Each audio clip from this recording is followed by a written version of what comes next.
السلام علیکم دوستو، کیسے ہیں آپ؟ ہم آپ کو پھر آج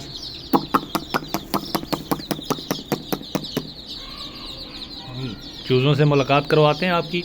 اور دوستو کچھ چوزے آپ کو دکھتے ہیں ایسے سست نظر آتے ہیں، دیکھ رہے ہیں آپ؟ یہ وہ سست چوزے ہیں جو گرمی کی وجہ سے یا پھر زیادہ کھانے کی وجہ سے یا کھانے کے اوپر بہت زیادہ پانی پینے کی وجہ سے اکثر ان کی ڈیتھ ہو جاتی ہے، مر جاتے ہیں۔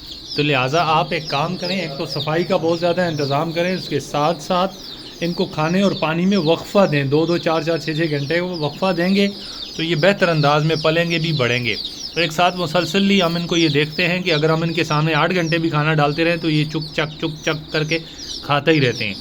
اور ہم آپ کو یہ مشورہ کیوں دے رہے ہیں، اس کی وجہ یہ ہے کہ یہ دیکھیں، یہ ایک چوزا زیادہ کھانے کی وجہ سے اس کی ڈیتھ ہو گئی ہے۔ تو یہ زیادہ کھانے کا جو معاملہ ہے اس سے بچنے کے لیے ان کو وقفہ دیں اور پانی بھی ان کے سامنے رکھیں تو پھر ہٹا لیں 2 4 4 گھنٹے بعد، اس طرح کھانا پینا دیں، پھر یہ تھوڑا عرصہ گیپ رکھیں، پھر یہ مٹی میں کھیلیں اور تھوڑا سوئیں، تو وہ بہتر انداز ہے۔ اور اگر آپ مسلسل ان کو کھانا دیتے رہیں گے، پانی ڈالتے رہیں گے تو یہ اس طرح جو ہے نا نقصان ہوتا ہے، اور پھر اس طرح چوزے جو ہے نا وہ مر جاتے ہیں۔